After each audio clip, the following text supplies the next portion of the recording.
নমস্কার বন্ধুরা, আজ আমি একটা অন্য প্রসঙ্গ আলোচনা করছি। গানে যেমন স্কেল, গানের স্কেল নির্বাচন করা একটা খুব গুরুত্বপূর্ণ দিক। এটা সবাই নির্বাচন করতে পারে না। আমি যারা নতুন শিখছে তাদের কথা বিশেষ করে বলছি, যারা নতুন শুরু করেছো বা বাচ্চাদের কথা, যারা বড়রাও নতুন শুরু করেছে তাদের কথা। যেমন স্কেল নির্বাচন করা একটা খুবই বড় গুরুত্বপূর্ণ দিক গানের দিকে। যেমন আমি আজকে একটা রবীন্দ্রসঙ্গীত গেয়ে দেখাচ্ছি, যে দুটো স্কেলে গিয়ে দেখাবো, দেখবে কোন স্কেলে গাইলে সুন্দর লাগছে। সেইভাবে তোমাদেরকেও স্কেল নির্বাচন করতে হবে। সেটা হচ্ছে এইটা হচ্ছে আমার রাত পোহালো, এই গানটাতে আছে শুরুতেই আছে কোমল ধা আর এমনি পা আছে।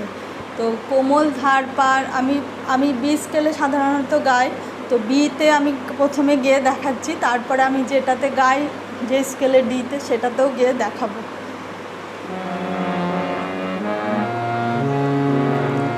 আমার রাত পোহালো শারদ প্রাত, আমার রাত পোহালো মাসে মাসে তোমায় দিয়ে যাব কাহার হাতে,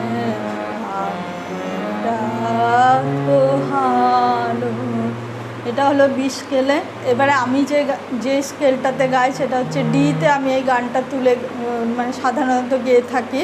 তো ডিতে শোনাচ্ছি, কেমন লাগছে দেখো, তাহলে দুটোর পার্থক্য বুঝতে পারবে। তাহলে স্কেল নির্বাচন করাটা একটা কত বড় গুরুত্বপূর্ণ দিক, তাহলে সেটা তোমরা ভালো করে বুঝতে পারবে।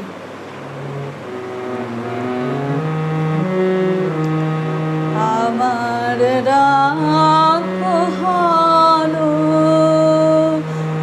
শারদ প্রাতে, আমার রাত পোহালো শারদ প্রাতে, আমার রাত পোহালো মাসে মাসে তোমায় দিয়ে যাব কাহার হাতে, আমার রাত পোহালো শারদ প্রাতে, আমার রাত পোহালো।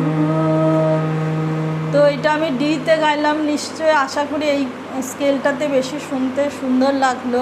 তো তোমরা কোনটাতে গাইবে সেইভাবে যে কোনো গানের দিক থেকে যদি তার সপ্তকে বেশি না থাকে, তোমাদের যতটা গলার রেঞ্জ যতদূর যেতে পারে সেইভাবে তোমরা যদি একটা স্কেল নির্বাচন করতে পারো, তো তোমরা বিতেই বলছিস, কেউ সিতে বা কেউ ডিতে, যদি যেটাতে স্বচ্ছন্দ বোধ করো সেইটাতে যদি গাও, তাহলে খুবই গানটা শুনতে একটা খুব সুন্দর লাগবে। তো আজ আমি এই পর্যন্তই দেখাচ্ছি। তোমরা আমার পাশে থেকে আমাকে উৎসাহিত করো, ভিডিওটা সবাই দেখো এবং কমেন্টে জানিও কীরকম কেমন লাগলো, এবং আরও কিছু যদি জানতে চাও নিশ্চয়ই জিজ্ঞাসা করবে। আজ এই পর্যন্ত, নমস্কার।